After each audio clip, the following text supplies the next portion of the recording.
Bueno, muchos elementos que hay que tener en cuenta hoy para recordar, sí, porque hay que recordar, hace 35 años se votaba después de la larga noche de la dictadura en la Argentina, los argentinos recuperábamos la democracia. Hay que saber también rescatar esa figura institucional que se había conformado en los últimos años de la dictadura, que fue la multipartidaria, que posibilitó después, con la organización de la ciudadanía, con las marchas que empezaban a ponerle límites a una dictadura que había intentado como último manotazo de ahogado para permanecer en el poder, tomar las Islas Malvinas en una noche alocada de alcohol, y que después llevó a la muerte a tantos chicos argentinos, algunos realmente soldados, otros chicos que recién habían tomado las armas y que los llevaron al muere, en una causa justa, pero que hasta en eso la dictadura empañó. Y ahí es donde aparece la figura de Raúl Alfonsín hablando de valores democráticos, de puerta a la vida, de la libertad, que realmente enamoró al pueblo argentino, y para ese momento marcó una opción que fue una bisagra en la historia entre la democracia que nacía y la dictadura que se iba para siempre de la Argentina. Bueno, en esos tiempos había muchos jóvenes que también, esto hay que decirlo, eran estigmatizados como hoy son muy estigmatizados u otras agrupaciones juveniles en los últimos años que fueron muy estigmatizados. Y me refiero a lo que en algún momento se denominó la coordinadora, que también fue muy estigmatizada en esos tiempos, ¿no? Y estamos ahora en comunicación con Leopoldo Moró, que bueno, siempre desde esos años supo estar muy cerca de Raúl Alfonsín, y bueno, era también un buen pie para recordarlo esta mañana. ¿Qué tal, Leopoldo? Buen día. ¿Qué tal, Gato? Bien, un gusto en escuchar. Bueno, lo mismo. Contá un poquito, ¿cómo llegaste a conocerlo, Alfonsín, vos? ¿En qué año? Bueno, en primer lugar te quiero decir que has hecho una introducción perfecta de lo que significaron esos momentos para la Argentina. Digo esto no solo para halagarte, sino porque efectivamente ha sido un cuadro que pinta de qué manera se vivió uno de los momentos que yo diría, por lo menos para nuestra generación, para la tuya, para la mía, para la de un montón de argentinos, son irrepetibles. Fue un hecho histórico que es irrepetible. No, yo a Alfonsín lo conocí mucho antes, obviamente. Lo conocí en el año 66, en una circunstancia... ¿Año? 1966. Ah, ¿y vos qué edad tenías ahí? 20. Una circunstancia realmente tragicómica, por decirlo de alguna manera. Ese año, como vos sabés, se había producido el golpe de Estado que derrocó al gobierno de Arturo Illia, sí, y entronizó, como tantas veces, una dictadura militar, en este caso encabezada por Onganía, cuya primera decisión fue, como siempre pasa con las dictaduras, anular o prohibir la actividad política, estudiantil y sindical. Habían cerrado todos los locales de los partidos políticos, incluyendo los del radicalismo. Alfonsín en ese momento era presidente del radicalismo en la provincia de Buenos Aires. El golpe fue en junio del 66, pasaron 3 o 4 meses y Alfonsín decidió romper las fajas que clausuraban el comité de la provincia, que estaba en la calle Moreno 2480, cerca del mercado Espineto, convocar a los corresponsales extranjeros fundamentalmente y hacer un acto simbólico de reapertura de la actividad partidaria con un documento que leyó en el patio del local ese. Por supuesto, a los 3 minutos que inició esa actividad, cayeron patrulleros de la Policía Federal y se los llevaron preso. Y lo llevaron a una comisaría que está ahí cercana, en la calle Venezuela. Entonces algunos jóvenes, bueno, empezamos a ir a visitarlo, la dictadura en aquel momento no tenía la ferocidad que tuvo posteriormente la dictadura de Videla, así que pudimos acceder, y yo a eso de las 11 y pico de la noche, con la que ella era en aquel tiempo mi mujer, llegamos a la comisaría. Y bueno, salió Alfonsín al patio a charlar con nosotros, y me acuerdo que nos pidió que les compráramos en un kiosco cercano cigarrillos, porque fumaba muchísimo en aquella época. Mira. Y un sándwich, porque no había comido nada. Bueno, salimos a comprarlo, charlamos y qué sé yo, y de ahí en adelante tuvimos una relación política y personal que duró hasta el día de su muerte. Mirá vos, qué fantástico comienzo, ¿no? ¿Y ahí vos empezaste a militar con él? ¿O a seguirlo, digamos? Sí, bueno, en realidad yo venía militando en el radicalismo de antes. Sí, ¿no? obvio, por supuesto. Me había incorporado a militar en el 62. Pero sí, a partir de ahí empezamos a tener una relación de militancia. Nosotros veníamos desarrollando lo que acabás de mencionar vos, como un grupo juvenil que después tomó el nombre en el 68 de Junta Coordinadora Nacional de la Juventud Radical. Nuestro mayor esfuerzo lo habíamos puesto en el desarrollo de ese grupo juvenil y a su vez en la creación, porque todavía no existía, de agrupaciones universitarias que se denominaban Franja Morada en distintos lugares del país. Ese esfuerzo, ese trabajo fue confluyendo con el que hacía Alfonsín, porque fue el dirigente con el que encontramos puntos de coincidencia y con el que nos identificamos. Claro. ¿Y el 83, el triunfo, lo sorprendió a Alfonsín? No, mira, él era el que estaba más convencido de que ganaba la elección que cualquier otro. Estaba convencidísimo de que ganaba la elección. Lo dijo varios meses antes, cuando recién se iniciaba la campaña electoral, en una entrevista, creo que en la provincia de Neuquén, un periodista, un colega tuyo, le preguntó, bueno, doctor, ¿pero usted cree que va a ganar la elección? Y le contestó rotundamente, yo voy a ser presidente de la nación. Y estaba tan convencido que, bueno, por ejemplo, tomó decisiones como hacer el acto en el Obelisco. Yo me acuerdo que hubo una discusión acerca de dónde se hacía el acto de cierre de campaña, ¿no? Había quienes opinaban que había que hacerlo, por ejemplo, en la cancha de River. Vos sabés que la cancha de River tiene una capacidad que no es superior a los 60, 70 mil espectadores. Y Alfonsín fue el que más insistió en que había que hacerlo en el Obelisco, frente a la opinión de muchos que decían, no, pero es un lugar imposible de llenar, ¿cómo vamos a llenar el Obelisco? Etcétera, etcétera. Bueno, y vos recordás que fue un acto... No, impresionante. Se habló de casi 1 millón de personas. Sí. Impresionante. Y Leopoldo, aprovecho, porque esto muchas generaciones que no lo saben, es bueno que lo sepan o que lo recuerden, porque no había en esos momentos el marketing político que hay ahora. Era toda una revolución, me acuerdo, el saludo de Alfonsín, ¿no? Con las manos hacia allá, y el RA, el simbolito que significaba Raúl Alfonsín, pero muchos identificaban como también República Argentina, ¿no? ¿Cómo surge lo del saludo así con las manos? Surgió espontáneamente, y el discurso de Alfonsín de darle trascendencia a lo que eran los valores de la libertad, de esa puerta a la vida de la que se hablaba, el recitar el preámbulo. Yo hoy lo ponía a las 7 de la mañana, porque digo, muchos radicales, sobre todo, que se han olvidado de eso y que ahora quieren echar vista a todos los extranjeros, y yo los recordaba diciéndole, miren Alfonsín, que era un rezo laico eso, ¿no? Mirá, el saludito, el famoso saludito de las manos entrelazadas del lado izquierdo, del lado del corazón, aunque parezca mentira, no fue una creación publicitaria ni mucho menos.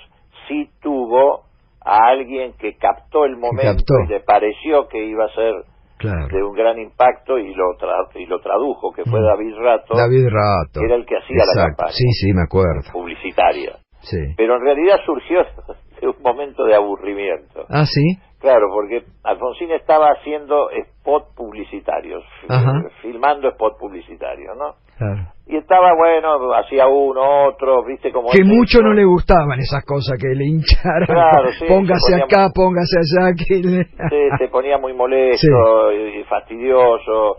Bueno, ponete acá, ponete allá, le decía Rato, bueno, me pedí pum, pam.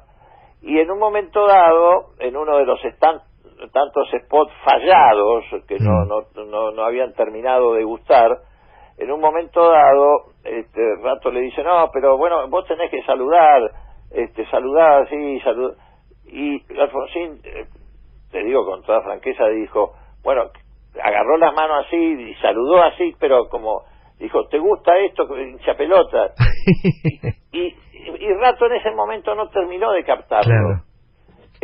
Y después lo ve como un buen símbolo, unión nacional, claro, con el corazón, etcétera, etcétera, hacia la izquierda, ¿no? Claro. Y bueno, cerraba todo, cerraba por todos lados. Claro, y así lo tradujo, pero no fue algo pensado, programado, diagramado, digamos, ¿no?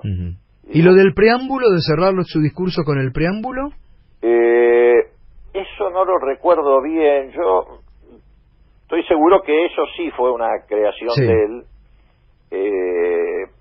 Me parece, no quiero mentir, pero me parece que eso lo habló, o en eso influyó Germán López, que trabajaba muy estrechamente con Alfonsín en la campaña electoral. Me parece que ahí, entre ellos dos o alguno más, surgió la idea de cerrar todos los discursos con el preámbulo, que en aquel momento era la síntesis más perfecta de todo lo que estaba necesitando la Argentina, de todo lo que le faltaba a la Argentina después de la dictadura militar. Bueno, por eso conmovía como conmovía. Sí, totalmente. Porque vos fíjate que lees por ahí el preámbulo en el colegio y no te conmueve de la misma manera. No, y escucharlo era impresionante. Sí. Y Leopoldo, ¿y por qué crees que el radicalismo hoy ha arriado las banderas que levantó Alfonsín? A ver, primero hay que decir que Alfonsín, tal vez en esto tiene similitudes con Kirchner y Cristina, de alguna forma, fue una anomalía dentro del radicalismo. ¿Por qué lo fue? No porque el radicalismo no levantara las banderas de la libertad. Si hay algo que lo caracterizó el radicalismo fue siempre la defensa de las libertades individuales, las garantías constitucionales, etcétera. Pero en realidad había mucho de antiperonismo en el radicalismo.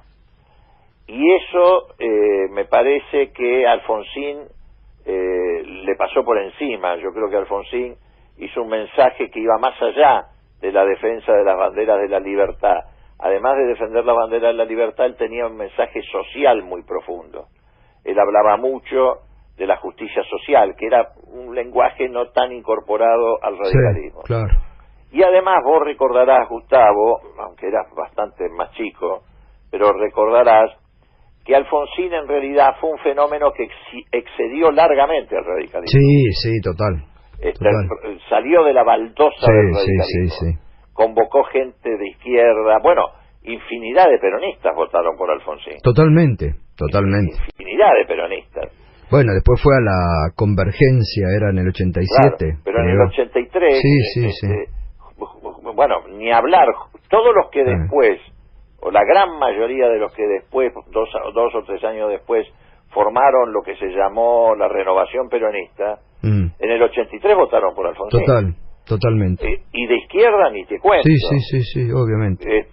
Entonces fue un fenómeno que excedió al radicalismo, fue como si fuera un nuevo radicalismo. Claro. Sí. Y después, bueno, con el transcurso del tiempo, todo eso se fue declinando y muchos dirigentes volvieron a su origen antiperonista, conservador, etcétera. Bueno, y en estos últimos tiempos eso se ha extremado hasta límites inconcebibles.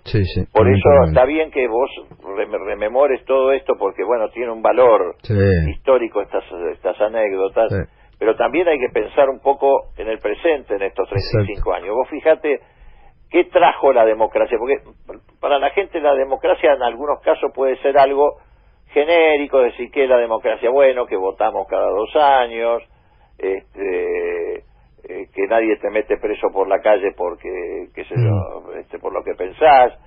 Pero, bueno, eso ahora está en discusión, pero ¿no? por Lamentablemente. eso, es lo que te iba a decir. Eso ahora, lamentablemente...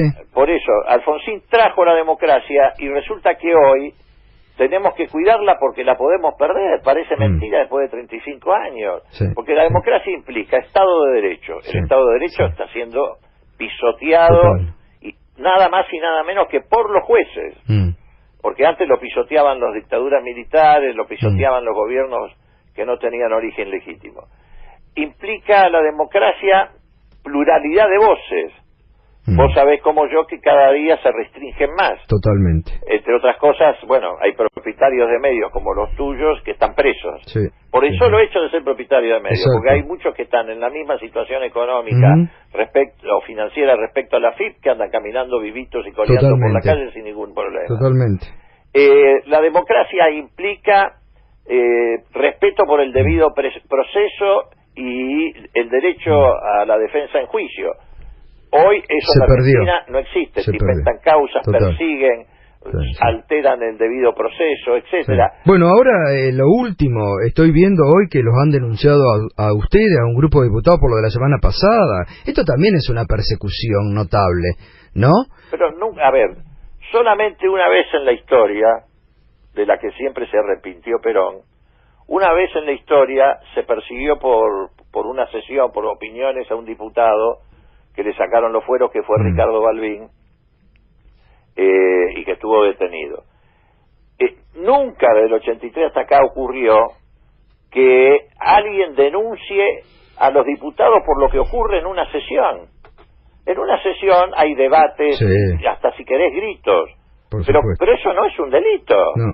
Y además los diputados no pueden... Mira, a mí en estas horas me fusilaron mediáticamente, porque efectivamente yo cometí un error, que asumo como tal, de confundir una foto de una represión que era del año pasado, donde actuaban encapuchados. Viste que ahora, desde que asumió este gobierno, todos los actos que custodia la policía, aparece siempre un grupo de encapuchados y terminan en represión. Los actos que no custodia la policía, como la marcha Luján, o el que hicieron los artistas en la 9 de julio, o el movimiento obrero, ahí no pasa nada. Pero en estos casos, bueno, ahora, vos fijate, sí, es probable que yo haya cometido un error en la fecha, no en la metodología que están empleando, porque hay fotos de estos actos donde se ve claramente encapuchados que provocan desórdenes y después se llevan presa gente. Pero vos fíjate, Carrió dijo en la Argentina que había entrado un comando venezolano-iraní para matarlo a Nisman. La desmintió Buquebus, la desmintió el Estado uruguayo, nadie le exigió que se rectificara, y mucho menos con una tapa de Clarín. Me dedicaron una tapa de Clarín. Patricia Bullrich decía que Santiago Maldonado había aparecido en una peluquería en Mendoza o en un supermercado en Entre Ríos. 80 días lo tuvieron desaparecido y mintiendo durante 80 días. Nadie le exige nada, menos Clarín. El periodista Nicolás Wiñaski, el otro día, cuando lo detuvieron a los chicos de la Garganta Poderosa a 20 cuadras del Congreso, cuando iban caminando, y con un video donde lo tienen tirado en el piso con la rodilla en la espalda y poniéndole las esposas, y viene un policía y le pone un fierro en el piso al lado para tratar de culparlo de un hecho de violencia. Wiñaski de Clarín dijo que los habían detenido con una camioneta llena de armas y molotov. Después lo desmintió el fiscal que intervino en la causa. Clarín no le exigió a Wiñaski que se corrigiera. Bueno, digo, podríamos hacer una larguísima enumeración de situaciones de esa naturaleza. Daniel Santoro, que dijo que Máximo Kirchner y Lagarret tenían una cuenta de $40 millones en un banco de Estados Unidos, lo desmintió el banco, jamás se retractaron. Digo, estamos en una situación donde hay una clara persecución a quienes opinamos de otra manera. Y está clarísima la persecución, ¿sí? Y ahora aparece el Colegio Público de Abogados, el de la calle Montevideo, de donde nació Rodríguez Varela, que fue ministro de Justicia de Videla, de donde nació James Smart, que era el ministro de Gobierno de Ibérico Saint-Jean en la dictadura, que era jefe de CAMS, porque en aquella época la policía dependía del Ministerio de Gobierno, aparecen pretendiendo procesar diputados por lo que pasó dentro del recinto. Sí. Es un atropello a todas las instituciones.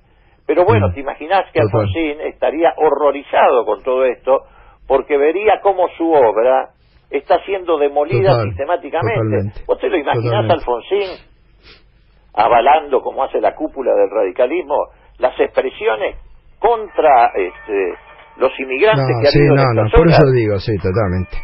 Bueno, Leopoldo, te agradezco mucho todo ese recuerdo y esto último que hay que tenerlo en cuenta. Bueno, abrazo, que tengas buen día, gracias. Leopoldo Moró, pasaba, y esto que ahora se inscribe claramente en una política persecutoria, un hecho increíble, ¿no? El Colegio Público de Abogados que denuncia a diputados.